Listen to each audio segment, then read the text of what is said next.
കോഴിക്കോട് മുതലക്കുളം മൈതാനത്ത് സ്വാമി ചിദാനന്ദപുരി ധർമ്മ പ്രഭാഷണ പരമ്പര ആരംഭിച്ചു. തത്സമയം അവിടെ മാത്രമേ ചോദ്യങ്ങളെ അനുവദിക്കൂ, പ്രോത്സാഹിപ്പിക്കൂ.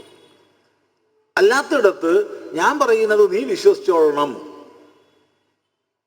ഞാൻ പറഞ്ഞ നീ വിശ്വസിക്കണം. എന്തുകൊണ്ട്? ഞാനാണ് പറയേണ്ട ആള്, നീ കേൾക്കേണ്ട ആള്. അവിടെ വിശ്വാസത്തിൽ മാത്രം അധിഷ്ഠിതമാണ്. വിശ്വാസത്തിൽ അധിഷ്ഠിതമായിടത്ത് ചോദ്യം ചെയ്യാൻ അധികാരമില്ല. എന്നാൽ സനാതന ധർമ്മശാസ്ത്രങ്ങൾ മുഴുവൻ ചോദ്യം ചെയ്യാൻ നമ്മളെ പ്രേരിപ്പിക്കുന്നു, പ്രോത്സാഹിപ്പിക്കുന്നു. എന്നല്ല, ഗീതയിൽ നിന്ന് വളരെ മനോഹരമായൊരു സന്ദർഭം ചൂണ്ടിക്കാണിക്കട്ടെ. ഭഗവാൻ ഉപദേശിച്ച ആശയങ്ങളെ സംബന്ധിച്ച് വിമർശന ചുവയോടുകൂടി അർജുനൻ ചോദ്യം ചെയ്യുന്നുണ്ട്. ഒരു സന്ദേഹമില്ലാതെ പറയട്ടെ, വിമർശന ചുവയോടുകൂടി. രണ്ട് ഇവ ശബ്ദം പ്രയോഗിച്ചത് കൊണ്ടാ വിമർശന ചുവ എന്ന് പറഞ്ഞത്.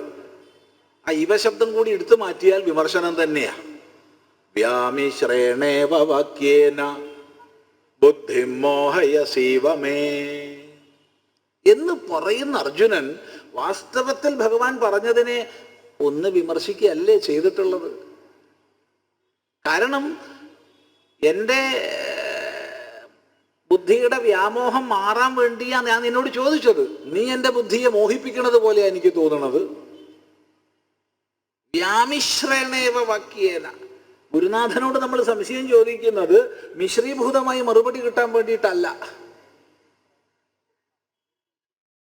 ശങ്കരാചാര്യർ അങ്ങനെ പറയുന്നു, മധ്വാചാര്യർ ഇങ്ങനെ പറയുന്നു, സായണാചാര്യർ ഇങ്ങനെ പറയുന്നു, അല്ലെങ്കിൽ രാമാനുജാചാര്യർ ഇങ്ങനെ പറയുന്നു, നിമ്പാർക്കാചാര്യർ ഇങ്ങനെ പറയുന്നു, വല്ലഭാചാര്യർ ഇങ്ങനെ പറയുന്നു എന്ന് കേൾക്കാനല്ല നമ്മൾ ഗുരുവോട് ചോദിക്കുന്നത്.